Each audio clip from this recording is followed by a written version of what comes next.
G'day guys, this is your bubbly host H2O Queen. So I'm going to do one last hurrah to Pokemon Duel. I'm going to do a collab with Darlin Melissa. So I'm just going to be setting up and then me and Mel will talk over the match afterwards. We're going to be doing a best of 3 and we're going to be doing a Halloween themed. We're going to be roughly using 2 UX, 2 EX, and 1 rare and 1 UC. However, if there's any figures out, we're not going to particularly care and we're just going to have some fun, and whomever wins. But at the end of the day, we're both our winners because we're having fun. And so I'm just going to go right ahead and set up, guys, and I shan't be long. Hey guys, I've got with me is Darlin Melissa. So today we did what would be the last collab now for myself with Mel. So we have teamed up together to do like a themed type deck, as I was saying in the beginning of the video, and we're just about to hit the play button, or the play, it's now playing as we speak. So this was another really good game. I really enjoyed this. All the games are really enjoyable, but my most memorable is the one that we're savouring till last. Yeah, that was a good one. I like that one too. Yeah. You. And it wasn't so much about the win, it was your skill, the strategy, how you did it, and I think that's what makes games really fun. Like, yeah, that was an oopsie on my behalf. I totally forgot about, you know how you don't play decks for so long, you forget that each figure can do something, and I went, wow, that was such a rookie play on my behalf. So that was really embarrassing. And I had the long throw too. Yeah. So either way, it was going. It was heading out. But no, I just, sometimes when you play games like Prodigy, it just surpasses like who wins and who doesn't. Sometimes you just see some really like weird and wacko, crazy RPG. You just can't help but to gawk and go, okay, that was a really good match. And sometimes you just forget who wins. That was funny. My Sableye took you out, and immediately your Marshada took me out. Yeah, I know. There was some really some gnarly plays that we did here. It was really hard here with this one. I tried so hard to knock out that Frostlass, but it just wasn't cooperating. And then I got it here, and like you were saying as well, Mel, I think that, what was your reasoning by why that you attacked the Marshadow? Just made more sense that it would be easily knocked out at that point if I actually got something other than dodge. Yeah. See, my thought was to keep it there. However, as Mel said, which is a good point, because sometimes you can just like leave a figure there, but they can bite you in the backside, and then it's too late once you've got all the amount of figures stacked up on your goal and you can't rid of them all. So that was, I still think that was a smart play. You know, you got to do what you think's right, and only you know your deck. Oh yeah, I forgot about that. Bye bye, Miss Drevers. Oh, that was epic. Yeah, I just, looking at that, looking at my sorrowful Shuppet there, it just didn't want to do anything. It was horrible. And I thought I'll be coming up this really cute another UC figure, but I didn't want to do anything. Yeah. I knew you were going to use that Sableye, though. I knew that was coming because you were always so proud of your Sableye because it was 10-10. Yep, I did. I loved it. Unfortunately, just like every other figure, it lost its meta, but it was still a really good figure. I was even bringing it through past the update, and a lot of people stopped using it, but I thought, no, I'm pushing through with it. And actually, I think Sableye became one of my favourite all-used figures, would you believe it? Sableye... It is a good figure.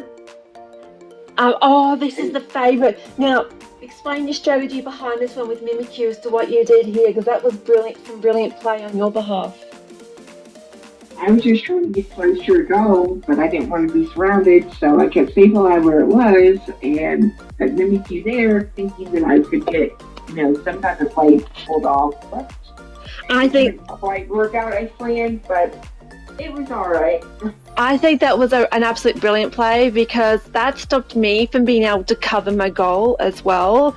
And that was just a really nuisance strategy. It was like, oh, just go away. But it was brilliantly done because I loved it. But there was one point as well that you could have attacked my entry point. I don't know which game it was in, but I think you still made the right moves at the time. I think that's from the last game, I believe. Okay. On the first game, flashed in the Yeah. recording. Yeah, because that's fine. I've edited it the wrong way, but we just got to switch one of them around, so I'll fix it up in a bit. It's easy to clean cut it. Not unlike the big lump that I had earlier. Gosh, that was a long recording. Mm-hmm.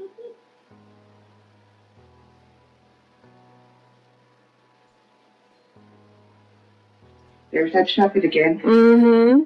No, I just did not want to cooperate. And I forgot I could have used my plates as well if I had used my phantom energy. Yeah, this was getting interesting really, really quickly here, this one. Mm-hmm. That disguise is just so annoying. Like, it's just an irritating deck. I think that's why the phantom energy decks did so well, is because so many of the figures had misslices between each of their wheels. So trying to, see, this is when I should have used my sphere plate in the previous term. At this point, I knew you got me. Yeah, because that was really, I know you tried really hard though. Yeah, I knew I couldn't get anything to cover goal at that point, and it's like, yep, you're about to Z-move me, and I'm done. That you did. So close. Yeah, I know you were, and that was still really good play because if you had one more turn, you could have hopped over my Lunala and got rid of it. But you did so well because I had like a Lunala and a Dawnwind, so it was not an easy deck. So this is now showing match 2. And so I'm going to put these into the correct order at the time I finish recording, so it shouldn't matter to you guys very, very much. So this was, we've kept the best till last. We're going to reverse it. We're doing we're saving match number 1 till last because that was the best. So it's going 3, 2, 1, and then, so we're saving it till last. That's how we're looking at it. I loved all the games that Mel played. I think they were awesome. What was your thoughts regarding this, Mel? It was a fun time, and I just liked the use of the ghost decks. That was a lot of fun. It was pretty evenly matched most of the time. It was just a lot of back and forth. You never knew, what was going to happen next. No, you didn't. But I must admit, I liked how much you've grown as a player. Like, you've come such a long way since last year. And it's just, Mel was one of our starting players. She was in, what was the name of the group? The one that you were in on the WhatsApp, Mel? The sponsor group? Yeah, the sponsor group. So I remember Mel being there, and I tried to give her as much help as possible. And it was a really long and tedious journey for you to get to 3.3k, but you did it. Hurrah! Congratulations for that. And Mel's now been with us now for coming up to a year now. The time has certainly The time has certainly passed by. So now we've got a really good professional player now amongst us, and Mel plays really, really well. I just liked it because the thing is that we've got like really good meta decks. We've got the Garchomp decks, we've got the Sharpedo decks, and I wanted to break away from the meta, and I thought, well, even though it's Australia here for us and we don't celebrate Halloween, I thought this would be a nice little opportunity to do something that was ghost themed that most people will understand, and it takes away the meta. It's really evenly balanced and it makes it a lot of fun. And I just enjoyed it. And the rolls, did you notice how wild some of the rolls were? Like, they just weren't working out. Like my Shuppet. RNG. Yeah, and my Shuppet just never landed Will-O-Wisp when it wanted to. It was always Miss or the white. And it was a lot of fun. That poor Shuppet. I felt bad for it every single time. It would just hit that white. I know. It just didn't want to behave. Now, how it worked is that I essentially, I set up the rules. We were doing a best of 3, and it was... You surrounded yourself right there. Did you see that? I With the did. foreshadow? I did You that. just jumped right in. I did it on purpose to be able to rotate because it was status effect. And I thought it was the best way because it wasn't going to do anything. You know, some figures when they're confused just don't. So how it worked is that I made up the rules. We did it best of 3 and we had 2 UX, 2 EX, 1 rare and 1 UC. Now, because I stuffed all my 2 UXs like a Christmas stocking into one, I decided it was only fair that I just run a UC figure, and that's why I've got a secondary one. But as you'll see throughout all my matches, I never used the Ultra UX. It just never needed to come out, sadly. But yeah, that's why I've got one more UC than Mel. Well, you planned your deck beautifully. I didn't plan it so well, but that's just how it goes. But yeah, no, I really, really liked how you played this match, and it was really good. I enjoyed it, and yeah, I'm just gonna keep watching some more and see what we get up to, because some of the moves that happen are pretty epic, and that was a smart move. There's that. Yeah, I love that move. Mm-hmm. That was the best move. If you ever got a Lunala or Dawnwind near you, always move off from the goal, because it will just, even though you've got a goal block, it just, when you need it, it's there. But yeah, that was a really brilliant play, and I love what you did just then. That was really good. Well, thank you. Some of my moves are a little risky, but hey. I love how bold you're playing, because you were a little bit uncertain when you first started off, but it's nice to see that comes like, whoa, Mel's playing daringly. Good to see. I'm enjoying this. It's like, which one's going to win, the rabbit or the fox? You know how it is when... I was running low on time, though. Look. Yeah, that was a sucky part. Your internet wasn't cooperating with you, unfortunately. No, it wasn't. But that's okay. It was still a lot of fun. It was, definitely. There's that shuffling again. I know, landing it stun dodge. Yeah, Mel's Marshadow would not cooperate, and when it needed to land something other than dodge, it just would not. And I know, every single time I used that XP, every single time it would land dodge. It's like, you gotta be freaking kidding me. But yeah, we ended up recording, Mel and I, just an hour and 2 minutes. So that's why we've had to fast forward this. But yeah, I ended up getting the time up when I loved it. It was still a really well balanced match. So this is our first match that we saved till last, because it's just absolutely the best and we both love it a lot. So just keep close eye on this one, because what happens at the end, it just blows my mind. And yeah, I had to take, like, before I stopped the match, I was like, and I just had to stop and think and let my mind process, oh yeah, that just happened. It was a little risky, but it paid off. I still love that strategy. That one never gets dull. The Marshadow and Gengar setup with selling those entry points. I think it's brilliant. Never gets old. I remember when that got done to me many times. I'm like, what the hell? I know. I'm like, now what am I supposed to do when other people would do that to me? And I didn't know that Gengar, prevented, your figures from moving at that point. And it's like, oh crap. Now both of my entry points are sealed off. Now I have a Gengar here. I can't move. What am I supposed to do at this point in time, And especially if you don't bring out your strongest figure, because that's what I started to learn in time, that you have to bring out your strongest, or one that can at least survive until Mega Evolution. See, Sableye has like a really, really good survival point. Mm-hmm. And that, unless they're an Arceus going against your Sableye, it's going to be a really, really good safety mechanism until that point. But even then, anything can go wrong. Anything can, you could just, you land your white against the purple, and that could just totally stuff up the whole strategy.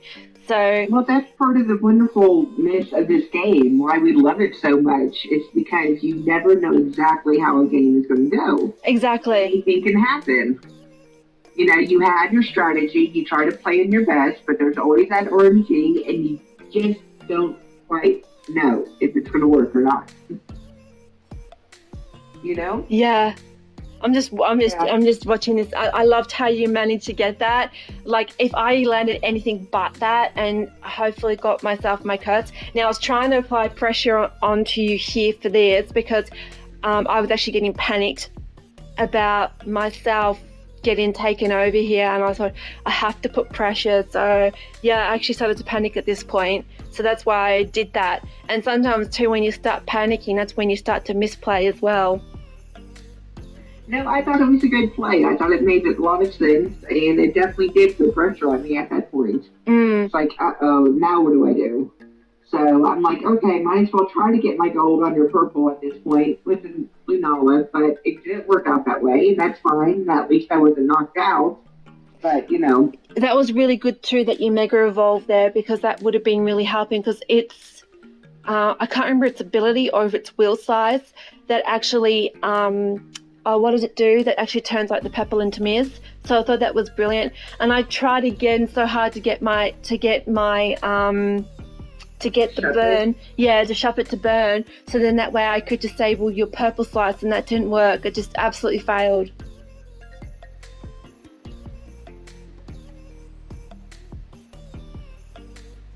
Geez, there was some butt clenching moments in these games, I'll tell you that now. By clinching. Riveting moments. Oh dear. Okay, so here comes Frostlass taking your Lunala out. That was a my PC. spectacular play. My Miss Travis was hell-bent on getting your figures cursed. Like, oh my goodness. I feel so sorry for your poor figures. She was just like, that's it, I've had enough. So what happened here, I had a chance to surround and I didn't.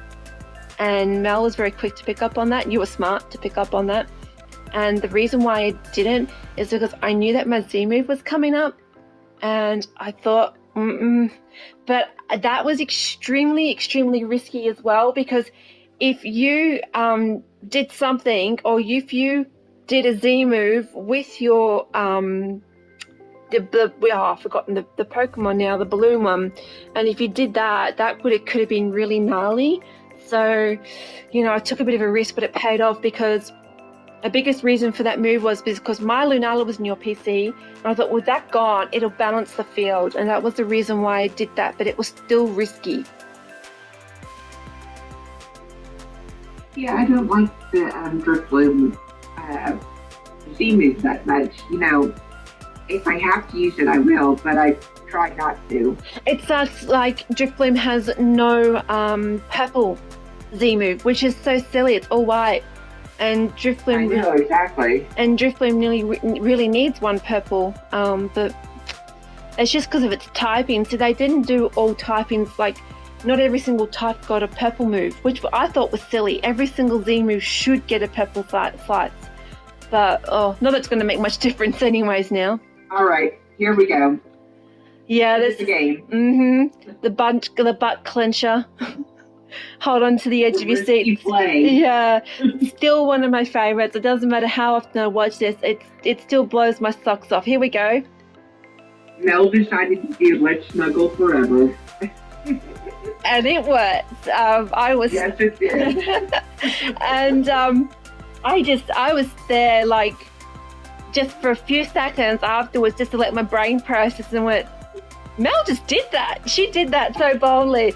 Like, I know that was a very slither of a chance for a miss, but I mean, who cares about the miss?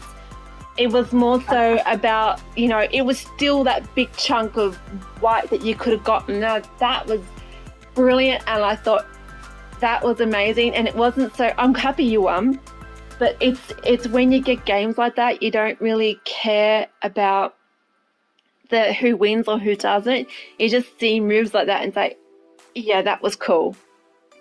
Well, Mimikyu is my Pokemon, so I had to, try to, use that exclusive Z-Moves. And that was my first time using those Z-Moves. It was beautiful, so and it paid off. It was really good just to be able to showcase some figures other than the Garchomp and Sharpedo decks. So, and this is why we did it in part, not only to show a little bit of Halloween spirit, but to also show a little bit of, what you can do with the figures other than just the meta. And this is what made tournaments so much fun amongst the Unix clan because, well, there was so much variety and never really got bored. But so what I'm going to be planning on doing, guys, I'm going to be doing a tribute video for Pokemon Duel. And anyone that is new to my channel, as you guys might not know, Pokemon Duel is ending in the next 2 days. Unfortunately, on the 31st of October, I only know it's as 11 a.m. AES time, and it's going to be very sad, especially for new players, and heartfelt for anyone that's only started in the last month or so. So I am going to do that, and I'm going to upload it on the last day. And I just wanted to be able to do a nice send off and something positive, and just do a nice video with this wonderful lady, Darlin Melissa. She has been with D-Clan now for just over a year, and she's come such a long way since she started off at the sponsor group. So thank you so much for this wonderful match, and thank you very, very much for your time in being here today. Mel spent over an hour for recording, and then now you've been here just nearly coming up to like 45 minutes to an hour doing the voiceover editing, which I really, really appreciate. So I will make sure that I will look after this recording and do it off very well. We've had to re-edit this twice because little did I know that one voice recording arrived over another. So I'm doing mine off from the phone and Mel is doing hers off from the PC, and that is how we're doing it. Well, it's been a blast. I loved it. It's been fun. It's 2:30 a.m. here for me, so it's getting a little late. And yeah, okay, guys. Well, I just thank you again to Mel, and I will let her go and get some sleep, guys. This is your bubbly host, H2O Queen, over and out. Peace, love, light, enjoy, and enjoy the rest of your day. And thank you so much. And everyone, take care, and make sure to give this a big thumbs up, and to please leave a comment below. Take care. See ya. Bye, everyone.